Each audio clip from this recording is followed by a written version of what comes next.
Hello. Thank you for listening to and watching You Had Options. This episode, I have Ryan from the very good band 500 Miles to Memphis. Yeah, it's great. We talk about Elvis. We talk about their career. Yeah, we cover so many topics. Make sure to go follow 500 Miles to Memphis on Instagram and their social medias. It's at 500, the number 500 miles to Memphis. Make sure you go and follow You Had Options at You Had Options. Go stream their new album, Hard to Love. It's great. It's on Paper and Plastic, the record label. Yeah. Thank you for listening. Make sure to go to thehandsomescoundrels.com/shop. Buy the You Had Options t-shirt from there. Think about doing more merch. I don't know. We'll see. But yeah, great conversation. Thanks for listening. Thanks for watching. Enjoy.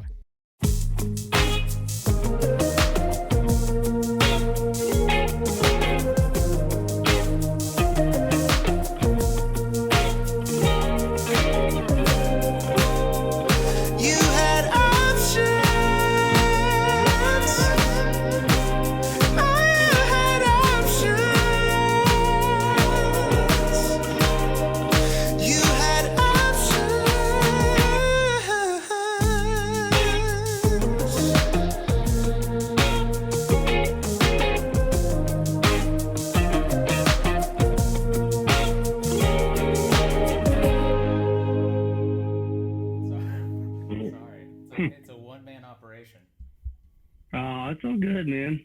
DIY. That's right. Go. That's right, baby. How are you? Are you in Cincinnati right now?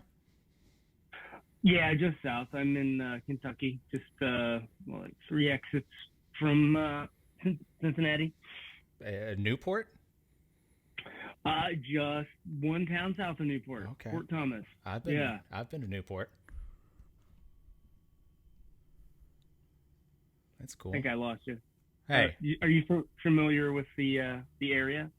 A little bit. My band played Iron Fest one time up at Southgate. Okay. Yeah. Yeah, man. Dude, we've probably played together then. Wow, it was cool. That's a cool venue. You know, an old church. Can't beat it. Yeah. Yep. Wow. Yeah. I've been listening to y'all's latest album all day in preparation for this. It came out last year during pandemics? Yeah, October. Yeah. So not quite a year yet, but yeah, it was released in 2021. Yep. Yeah. How has the response been to that? That's great. It's our most streamed album we've ever done. I think it's going to overtake our it's most successful record we've done so far, for sure. Sales is still a little early to say, but I'm pretty sure it's going to overtake our big album that came out in 2007. Oh, yeah. So you guys have been around since 2003, right? Yeah. How do you feel about the longevity, I guess, of the band? Is that something that's always in your mind, or is that like well, it's definitely part of our story. I mean, yeah, it has its ups and downs because everybody wants something new and fresh, and a brand new band is new and fresh. But when you've been around for, we're going on 20 years now. Next year will be 20 years, right? And it's a blessing and a curse because we're probably a little jaded in some ways. But in other ways, it's just given us this freaking real world experience of how to run a band, how to keep a band together, how to successfully, make music as a team and, keep it alive after all these years. So it comes with its own set of challenges, but ultimately, man, it's our life, it's our story, right. And yeah. Yeah. I think it used to bother me, but I've kind of embraced it at this point. Like, yeah, fuck yeah, we're DIY. We've been doing it, for 20 years. That's just who we are. Oh yeah, yeah. Is it? I've never been in a band with more than like 4 members. What is, so if you guys weren't like, if you guys had I don't know, a horn or something, I'd be like, you guys are almost pushing a ska band with the amount of members. Dude, it depends on what year you've seen us, because our lineup, like every tour we've done changes. Yeah. There have been times where we've had horns. We've had we've had a 10-piece band, 12-piece band. We've stripped it down. We did a lot of touring as a 3-piece band. But that's I think part of why we've had so much longevity is because we've been able to keep it fun and fresh, and have a rotating cast of instruments, because of the like Americana spin on the punk rock genre. Right. It's opened us up to have a lot of different flavors and instrumentation. But at the end of the day, it's loud guitars, bass, and drums. I mean, it's a punk band. Yeah. And then you start adding in, violin, banjo, horns occasionally, right. Keys. I think my favorite iteration of the band is when we have keys, organ, violin, and then, like 2 Marshall stacks, bass drums. Like that. I think that's that's been my favorite iteration over the years. But I think that's how we've been able to stay together so long, because we've been able to like touch into like different genres and scratch, certain artistic itches that each one of us has. Right. That I think being in maybe like a regular like 4-piece rock band, we may not have been able to stay together this long. Who knows? Yeah, man. If you got, I don't know, you got a turd tin whistle player or something, you just kick him out. Get somebody else. Yeah. Is Cincinnati 500 miles from Memphis? Well, my hometown of Bethel, Ohio is 500 miles away from Memphis. Yeah. And that's where the name comes from? Yeah, exactly. Yep. Okay. Is that an Elvis thing? Is that what? Yeah. Oh, yeah. Yeah, absolutely. Actually, technically, the 500 comes from my hometown of Bethel, Ohio to Graceland is 500 miles. And so, yeah, that's how it came up with the name. I don't know if you can see that guy up in there. Yeah, dude. TCB. Hell yeah. Have you seen the trailer for the new Elvis movie with Tom Hanks? Yeah. I'm not sure about that. Yeah. What do you think? I don't know. I think. I'm gonna see it. Yeah, for sure. I know it's a whatever the name of the Presley estate, whatever. I know they've like it's blessed by them or whatever. Or it's like put on by them. It is? Yeah. Oh. So it's like, okay. I don't know. I kind of want to see like the crazy version of Elvis, I don't know. There's sorry. If you're no, I was gonna say, if you're a big Elvis fan, you should check out this book. It's Ace Tucker's Space Trucker. Are you familiar? No. What is that book? Shit, dude, it's great. So it's like sci-fi meets Elvis meets punk rock, and it's also a podcast. It's like a War of the Worlds thing. So it's like a comedy, sci-fi, action. But Elvis essentially is immortal and runs the TCB, which the TCB is, I think, the Time Consistency Bureau. Okay. And Ace Tucker is he's a trucker. So he's a space trucker. And it's just like ridiculous sci-fi adventures, and it's all kind of based around, like Elvis mythology and sci-fi. It's fucking great, dude. Like, you got to check it out. What is it? What's the name again? Ace Tucker Space Trucker. Ace Tucker Space Trucker. Okay. Yeah. Shit. Yeah. I'm getting this. I'm getting a sleeve done around this TCB, and it's like a Twilight Zone themed sleeve. And so, Oh, nice. My tattoo artist, tattoo guy, he was like, is there an Elvis Twilight Zone episode? And I don't know if you're a fan of Twilight Zone at all.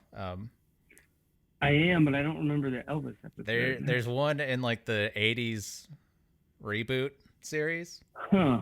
And yeah. It's pretty, I watched it the other day. It's pretty silly because I'd never seen it before. And the premise is like this Elvis impersonator starts out, he's like in these like hotel bar singing these Elvis songs, and it's all smoky, nobody's paying attention, that sort of thing. And he's talking, the impersonator's talking to his agent, and he's like, I need bigger gigs, that sort of rub.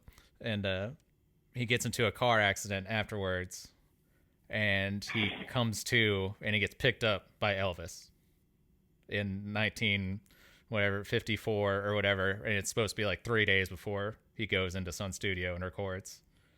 And so, since he resembles Elvis a little bit because he's an impersonator, he tricks Elvis into thinking that he is his dead twin brother from birth. Oh my God! Spoilers. Jesse Darren. Yeah, spoilers. It's been out for 30 years or whatever. But he accidentally kills the real Elvis, and then he becomes Elvis. And it's just awesome. Yeah. Man, genius! I never saw that episode. It's on YouTube. It's wild. Did you see Bubba Hotep? Yeah. Okay. Yeah, I love Bubba Hotep. Yeah, it's being like a big Elvis fan. It's tough to explain to people that don't get it, I guess. I don't know. I kind of feel like I'm super into professional wrestling as well, and it's like, to me, it's the same thing of trying to explain to somebody like who doesn't like wrestling or get it. Mm-hmm. It's kind of like, oh, I'm one of those. I'm not a wrestling fan. I don't get it. It's cool. It's I appreciate it though. I mean, I definitely wouldn't knock something that people dig. It's the oldest form of entertainment of theater and yeah, physicality. Sure. Mm-hmm. But yeah, but I feel the same way when people are like, "Oh, you're into Elvis," that like don't like they don't get it. Yeah, well, the funny thing. So your original question was like about that movie that's coming out, which is right, more like a docudrama. Yeah. And my favorite versions of Elvis are all wrapped around sci-fi and just ridiculous stories. Yes. That really have no basis in reality. Right. Those are my favorite Elvis stories. Yeah. The myth, the ridiculous myth. Mm-hmm. Yeah. But like, as much as I love Elvis, I can't say 100% that the band was like totally inspired, by him. So I'm not like, sure. I'm for sure a fan, but I wouldn't say I'm like obsessed. Oh, like, right. There are other artists I'm obsessed with. Oh, for sure. Oh yeah. But once I get somebody who's an Elvis guy, I'm just like, all right, here we go.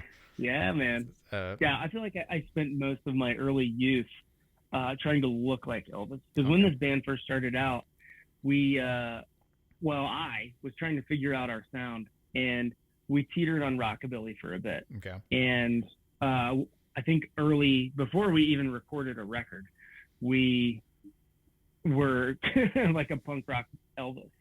And then just over time, it comes with the territory of like, learning the craft of songwriting. You just kind of find your own voice.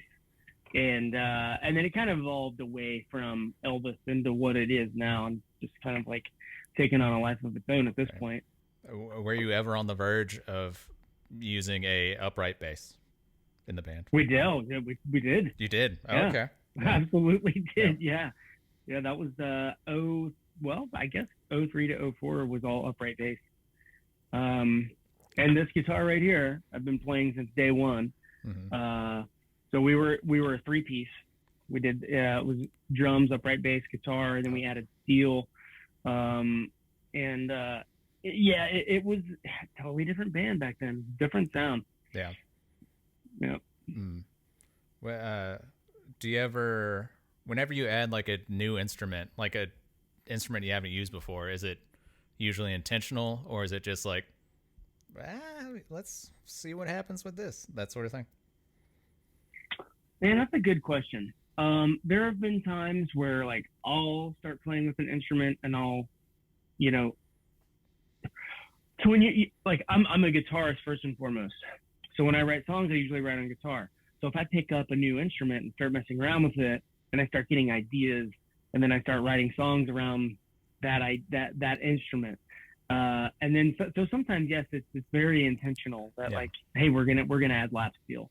Um, and when we first added lap steel, like did it for just a little bit for maybe a couple songs, and then just it became the sound of our band.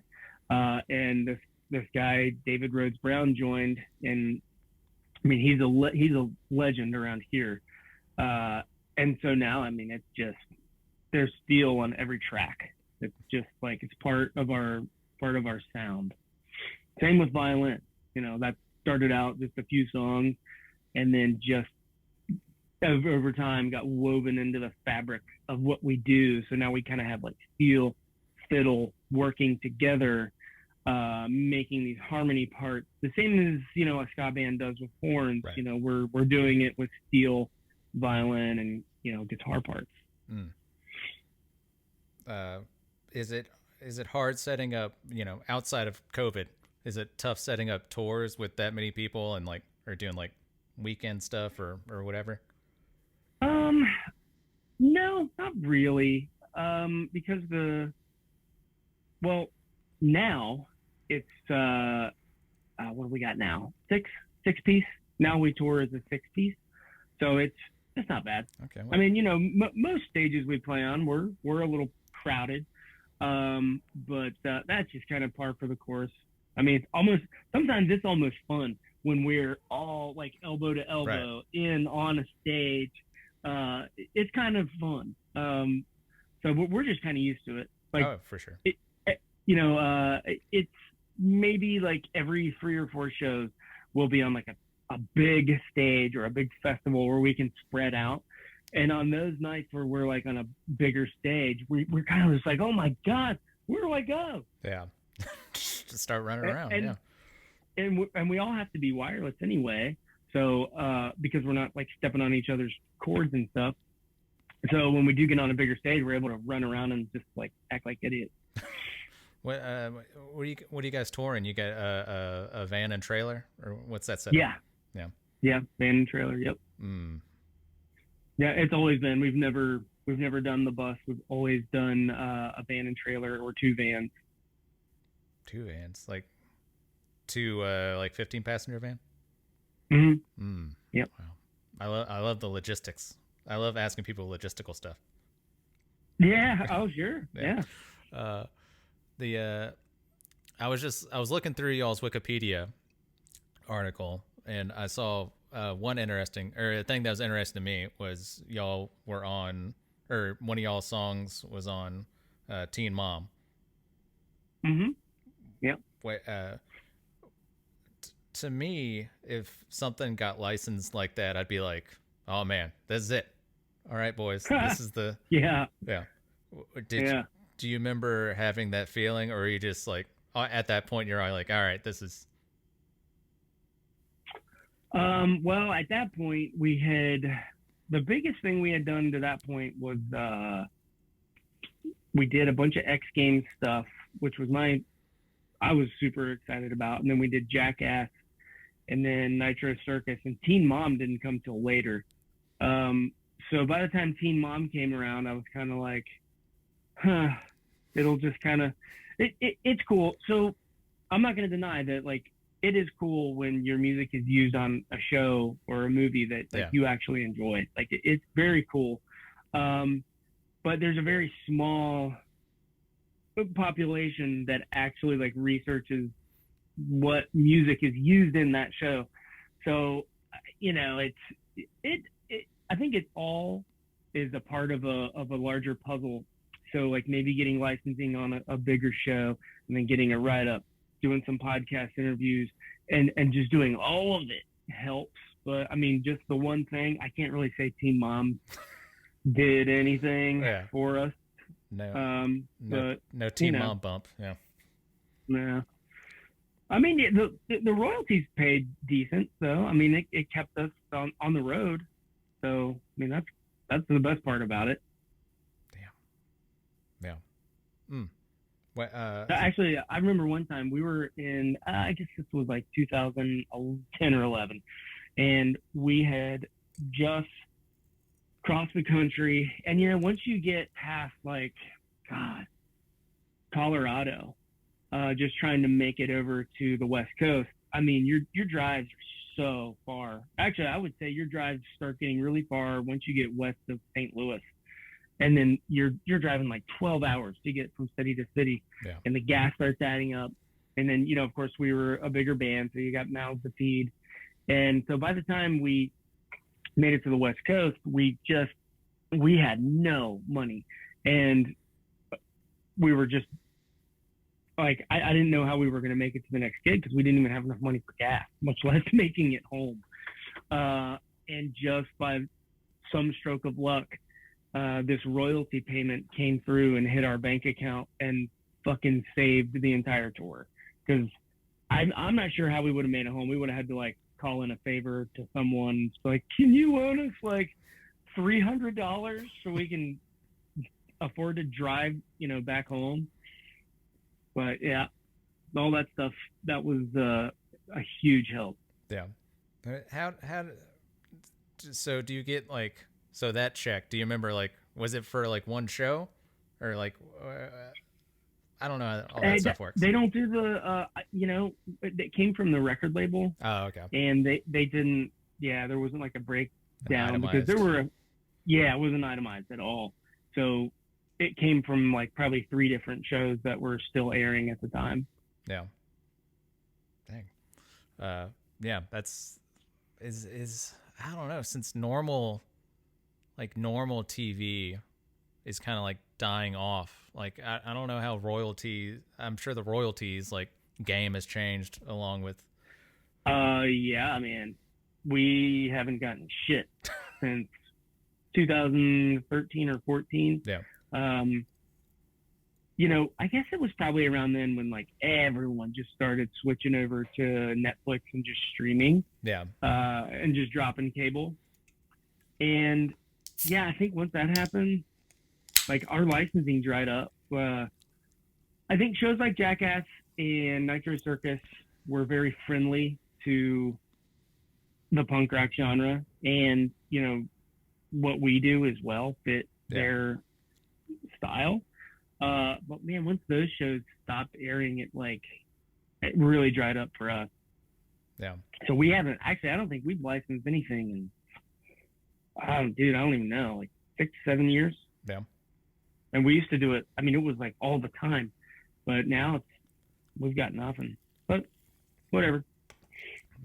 No big deal. You evolve and roll with the punches, and you know, like I said, we started this band in 2003, and the industry has changed so much in that time. And I remember one of the hardest things about this band was trying to keep up with technology. So like streaming services weren't really a thing when we first started touring, and just trying to figure out when Spotify first hit, and trying to figure out, well, how the hell this seems to be like how people are listening to music these days. Yeah. And you know, like it's starting to get a little momentum, like how do we get our music on here, and then figuring all that shit out. That took forever for us to figure that out, because it was not, I mean, as I'm sure you're aware, being a musician, like it's still to this day, it's not super easy to get on Spotify unless you have distribution. Like you can't really do it yourself. You got to use like CD Baby, right, or you got to pay someone. DistroKid. Yeah. You can't just upload your album to Spotify. No, exactly. Yeah, you cannot do that. Yeah. The label we're on now, we use The Orchard, and I've been pretty happy with them. Nice. Yeah, it's weird, and like you said, you guys have seen like in the past, 19 years, the industry has changed, technology has changed, and I'm sure, and you don't know, like, when Spotify was first starting, there's so many things that start up and just shit the bed, Yeah. It's tough to be like, oh, this is the next big thing, MySpace is where it's at. Yeah. The entire world is going to live on MySpace. This is the future. I'm quadrupling down. Oh man. Yeah. But you guys, do you have a tour coming up to support this album, or? Yeah. So, we're having to do it piecemeal. So, in the past we would just go out for, a few weeks, maybe 3 or 4 week tour, come home, rest a little bit and go back out. Yeah. So now, like, I'm having a really difficult time booking because a lot of the venues we were playing don't exist anymore. Right. And a lot of the booking agents that I used to work with don't book anymore. They've don't have the same phone number anymore. Like, the Rolodex is completely where everyone's on a clean plate right now. Yeah. And the venues that are still around they're fucking booked up until, July, man. Right. And, so I'm looking at April, and I'm like, we have no shows in April. And it's not for lack of trying, right? Because, we've been trying to, like, slowly ease back into booking, and then, a COVID variant would pop up, and then we'd have to, like, cancel everything because no one was going out, and like lockdowns and things like that. So once we got into, like, I don't know, January, February, it started to seem that, okay, restrictions are lifting. I think we're safe to, like, start actually booking again. So by the time I sat down to start booking, all these venues were getting back, like, yeah, we'll book you guys, but not till July. Like, Jesus Christ. Okay. Yeah. So anyway, that's why we don't have, like, a shitload of dates on the calendar right now. But the ones we do have, I'm really excited for. They'll be good shows. Yeah, I saw the one at Reggie's with the Flatfoot 56. Mm-hmm. Are the Huntingtons playing that one too? Mm-hmm. Yeah. Ooh, yeah. Like the Huntingtons. Yeah, that'll be a fun one. Yeah, you had them on. Yeah. Right? Yeah. I saw that. Yeah. That's cool. That should be a hot show. How far is it from Cincinnati to Chicago? 5 hours. Not bad at all. Not terrible. Yeah. Actually, I've thought this many times over the years that Cincinnati, Kentucky area is a great place for a touring band because you can get almost anywhere in 5 hours. Yeah. Like Pittsburgh's 4.5, Cleveland's 4, Columbus is 2. There's a lot of college towns in Ohio, Lexington, Louisville, Nashville, like 4 hours. Yeah, there are so many, like, good cities that you can hit in very short drive. Mm-hmm. Yeah, what's Murray, Kentucky? Have y'all played there? Murray State? Murray? No, I've never heard of it. Murray? No. Yeah, it's like it's just north of Memphis, so it's like, I don't know, 2 hours north of Memphis into Kentucky, okay. Like in the bottom left of Kentucky. Huh. Yeah, never been there. So I take it you played there? Good time? It was cool. A cool college town. Yeah. Yeah. Right on. Yeah, I'll check it out. We're always looking for new spots. Yeah. I mean, especially now, dude. Like, I'm like hitting up everyone right now, just trying to figure out the new spots and, other alternatives to, aside from just like rolling in playing, the bigger cities. Mm-hmm. There's a lot of America out there and a lot of venues. Yeah. Do you do all the booking? Mm-hmm. Yeah. Mm. Yeah. We've used booking agents in the past, and no one is going to do it as well as you're going to do it yourself. Yeah, they don't no care no enough. one cares. no one cares as much as you do.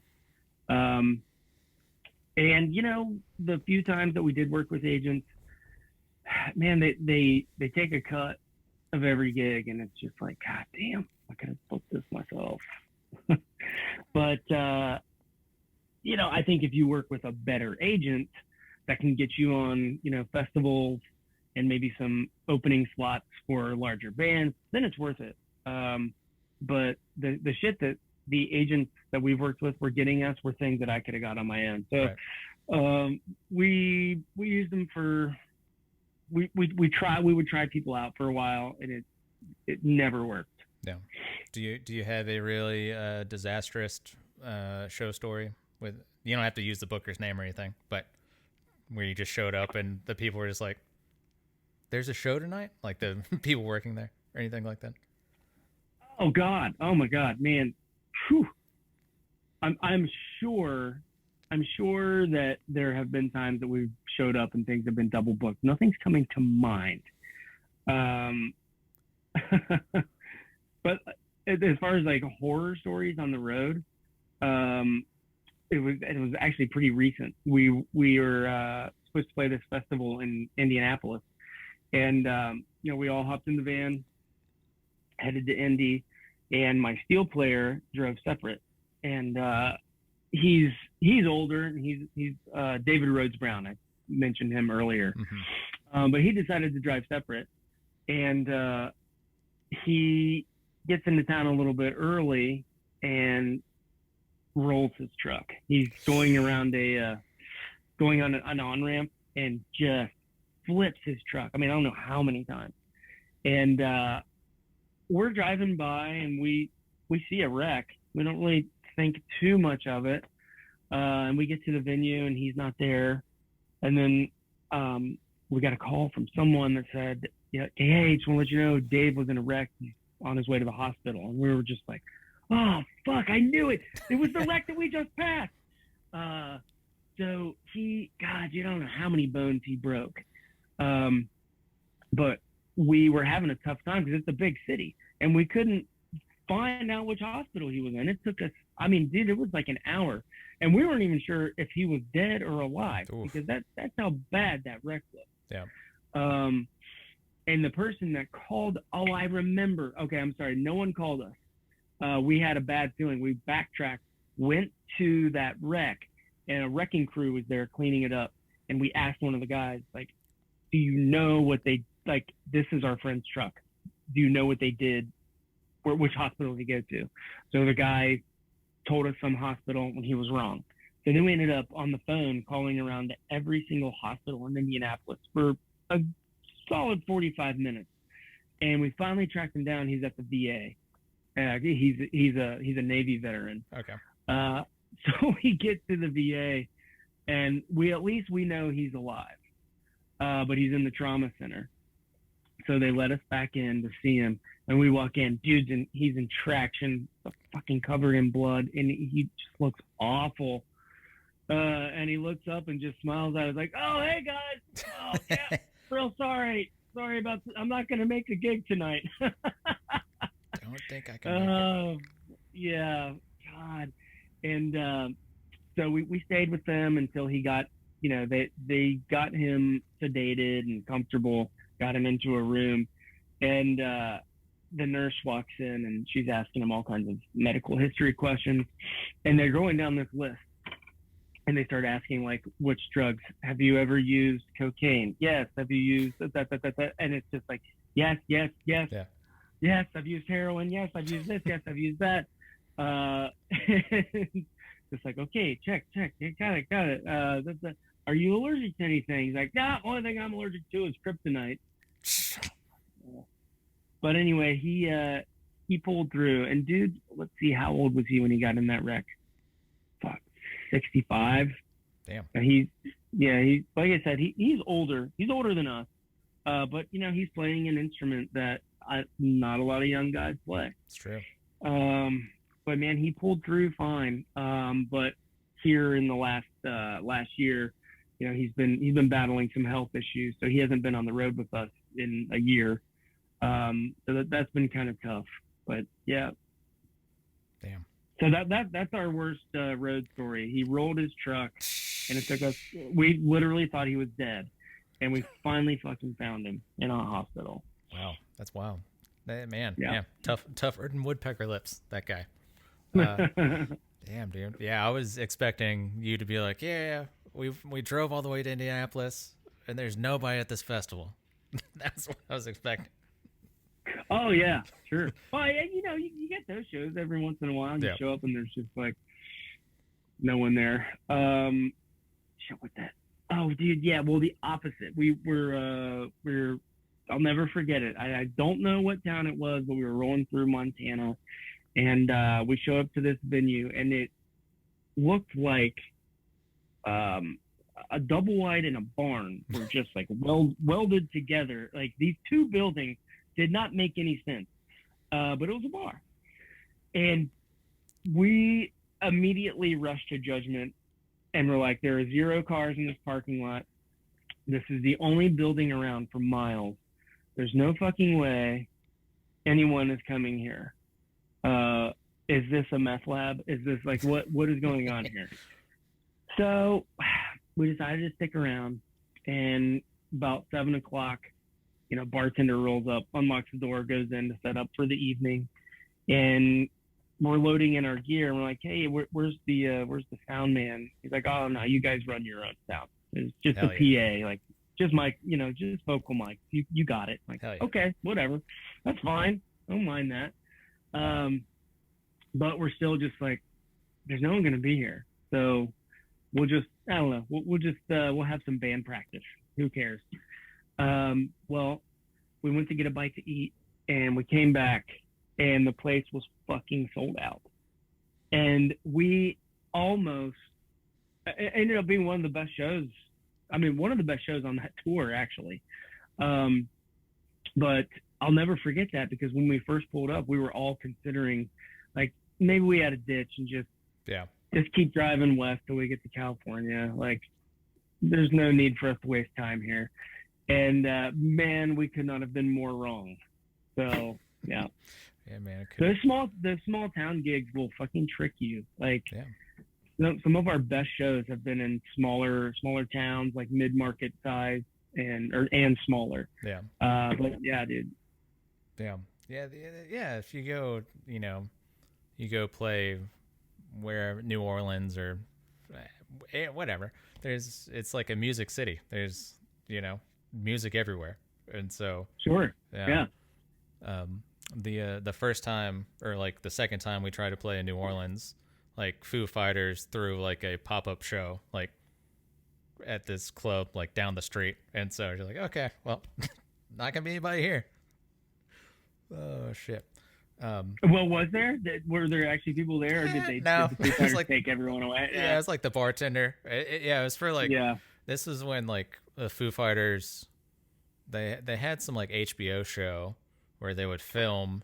And they had a show and they did one in New Orleans, and so this was like to promote that show. Mm-hmm. And there's like, free you just gotta show up or whatever. It's a free show, and there's a cap or whatever. And so it's like, okay, yeah. Nobody's coming here.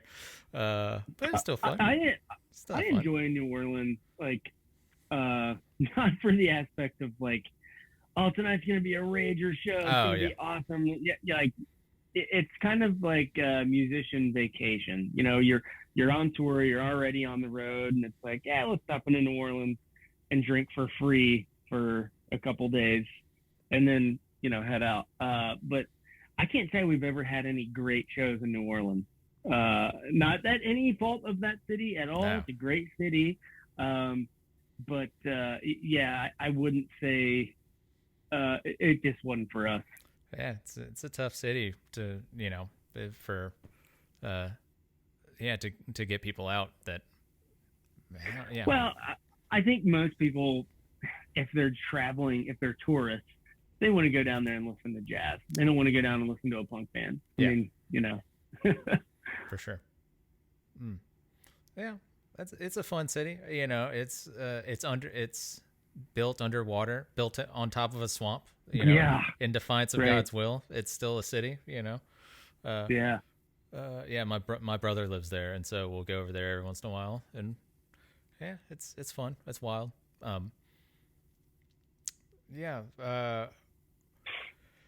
I guess I had some questions about the actual album. I Mm-hmm. think my favorite song is "Way of the World." Oh, cool. Is Right that on. yeah? Thank you. There's in that one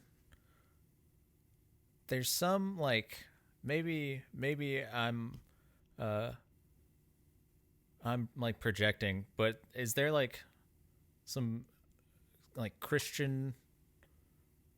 I don't know. I grew up Catholic. Christian soldiers.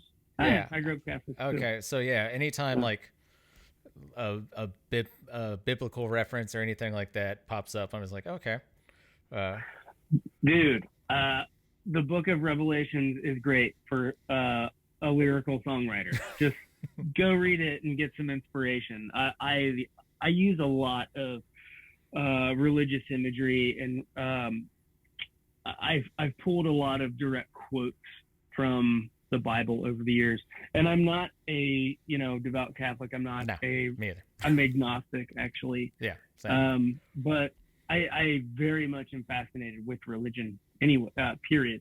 But yeah, that song is it is a pro-choice anthem, and it's just sort of about a first-person viewpoint of a female that is going through that and trying to walk to an appointment, and a bunch of super right-wing nut Christians out front with signs, telling this poor girl she's a murderer. Right. And it's like, can you imagine being in her shoes and just feeling that hatred when all you're trying to do is to make the best decision for you, Yeah. So anyway, yeah, that's what that line is. Yeah, it's a good song. I like it. Thank you. Living in Mobile, there's a big like Catholic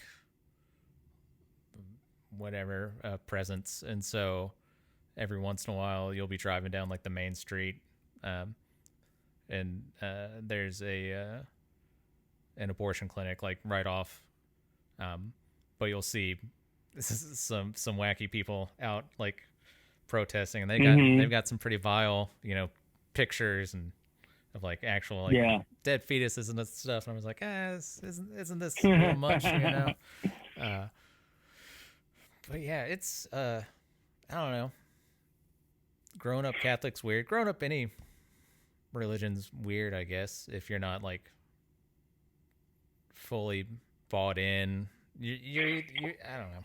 Well, I think religion is such a part of culture and identity, and like I don't think religion is the problem. The problem is when certain folks get so far down the path of religion and become completely self-righteous, and knowing in their heart of hearts that other people are going to hell. I think that's where religion takes a wrong turn, and it just takes on a life of its own that I don't think it was ever intended to have. Yeah. Because like religion itself, I love. Like I have no problem with that part of it at all. Right. I have a problem with people taking it to an extreme and using it as a tool of hate and as a crux for pushing super conservative ideals into our government that have no place there.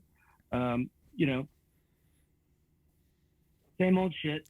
Yeah. Second verse, same as the first. Let's see here. Okay. Well, we've gone like 45 minutes. I like to do a kind of a lightning round of questions. And lightning round, I say this is subjective. You can answer. You can be as short. Pass. Pass. Right, Pass. pass. Pass. Ah, this is too much pressure. Yeah, just. Oh man. Okay. Are you ready for the lightning round? Yes. My Okay. favorite color is black. Is it really? Oh yeah, I guess. Probably. Oh man. Okay. Question one. Are you hard to love, Ryan? Huh. Hard to Love's the name of the album for the listeners. Right.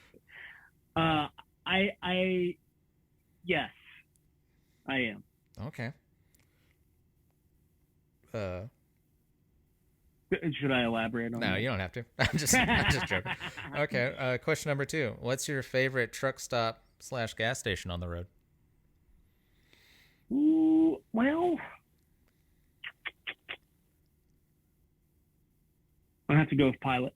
Ooh, it's a good gas station. Yeah. Ooh, Sheets. Sheets is good too. I can't. Sheets and Pilot. Sheets is good. I like the Sheets. They've got the automated system of you can just order whatever wild sandwich you want, even if like. Oh. Yeah. And I really love the new coffee system that a lot of these places have, where it literally you push like, I don't know, 16-ounce coffee with room, and it brews like a one perfect cup of coffee, and it doesn't taste like shit like a Keurig does. Right. Like it tastes good. Yeah, man. These coffee computers. Yep. Oh man. What's the worst punk rock bathroom you've gone number 2 in? Oh, I'm gonna go ahead and say the Milestone in Charlotte, North Carolina. Okay. I don't think there was even a stall door. Oh yeah, there was no stall door. And the toilet was not bolted to the ground, and I don't think there was actually a seat on it. So when we would get into situations like that, you know, our bandmates would just kind of have to like guard the door for, you know, watch out for each other. Yeah, definitely Milestone. Okay. What's your worst Borders / Customs experience? Borders? The bookstore? No, the border. Oh, Not the bookstore. Oh. Your worst Walden Books experience. No. I don't pass. I don't have a bad story. You guys no problem. Haven't been detained or anything? Never had any problem. Knock on wood. Jeez. Yep, for real. Do you drink? Yes. Okay. Yeah. This next, I preface that for this next question because sometimes I'll ask this next question, not knowing if the person drinks or not, and then they'll be like, "Oh, I don't drink," and I'm like, "Okay." Moving on. What's your favorite regional beer? When I say regional, I mean like. Spotted Cow. Spotted Cow, New Glarus. Yeah, New Glarus Spotted Cow, which is up in Wisconsin. Okay. Oh my God. Is it good? If you ever get the chance, if you're on tour up in Wisconsin, I actually think you might even be able to get it in Illinois, definitely Chicago. New Glarus Spotted Cow is incredible. It's like, I don't even know how to describe it. I mean, it's definitely a light beer. It's a lager. But dude, it's heaven on earth. Okay. In a bottle. Oh man, have you had Malott? Malort? No. Chicago? Sounds like I may need Malort. Malort. It's not. It's a grapefruit liquor. It's a Chicago thing. You can when you guys play Chicago, it's disgusting. It's terrible. That's like their bit where it's like, oh, you gotta try Malort. Yeah. Okay. Are they kind of like conning the out-of-towners into drinking garbage? Yeah. All right. Jepson's Malort. What's the most expensive shirt you've bought? Or piece of clothing? Oh God. Well, I mean, shit. I mean, I own a suit. That's a boring answer, but a suit. Is it like a Gucci suit or a Louis Vuitton suit or something it's fun? It's a Ralph Lauren suit. Oh, okay. Yeah. But shirt wise, we used to see back in 2000, I think 8 or 9, we got hired to be the backup band for this semi-famous country singer, and so we had to look the part. Right. So we had to fucking go out and buy all these fucking Western shirts, and those are not. They're like $75 a piece for like pearl snaps. Right. So all of us spent a little cash because this gig paid really fucking well. Yeah. And we were broke, so we spent a little cash and got some matching Western shirts so we could back up this starlet, and we did that for a bit and grew. It did not end well, but that whole country scene fucking sucks, man. It seems cutthroat. It's a different. Yeah. It's different world that we were not. I don't know. We kind of assumed going in like, this might suck, and we did it long enough to make some money and got out. Yeah. And it just, we went back to our DIY punk roots and just stayed there. Yeah. Oh man, you could have. Do you listen to country music? Like, I don't know, old school or classic? Yeah. Yeah. You could have. Like Merle Haggard, love Merle Haggard. Did you think about getting like a nudie suit or anything like wild to wear? Yeah, that would have been awesome. Oh man. What's the next one? What's your perfect pizza? Perfect pizza is definitely in Chicago style pizza. Sausage, green pepper, pineapple.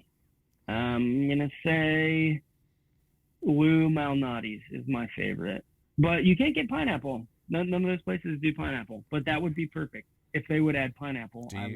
Are you gonna bring your own like can of I'm pineapples? gonna bring my own can of pineapple. Actually, I'm just gonna bring in a giant pineapple and say, Ooh. "Slice this up, put it on my pizza." I'm the customer. Yeah. Oh man. Okay. To go with your with that question, a follow up to the perfect pizza. What do you want on your tombstone? I want it to be Chicago style, and I want sausage and green peppers. What do I want on my tombstone? Probably gonna be something stupid. Like whoever's in charge of my funeral is probably gonna be like, "Oh, put a guitar on his headstone.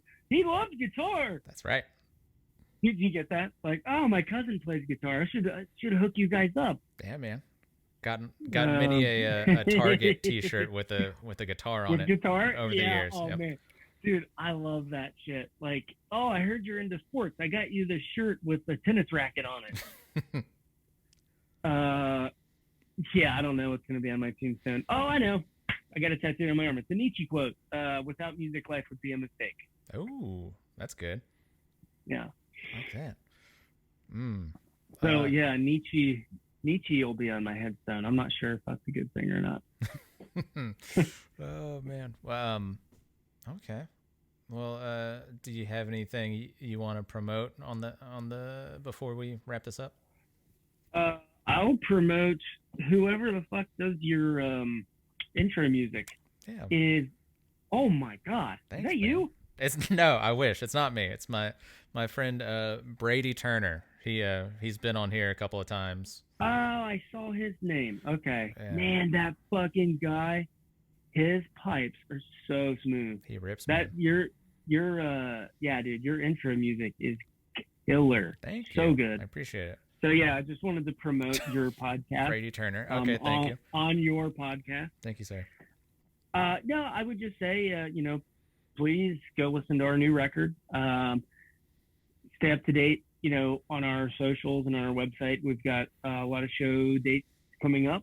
So yeah, that's pretty much it. Cool. Just vinyl will be out. Vinyl obviously is delayed for everyone, but our vinyl is supposed to be out. Yeah, right. So our vinyl should be out in June. So, yep, please check us out.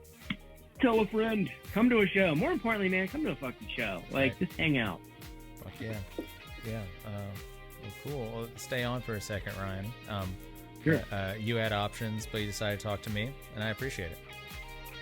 Oh man, thank you for having me. Please.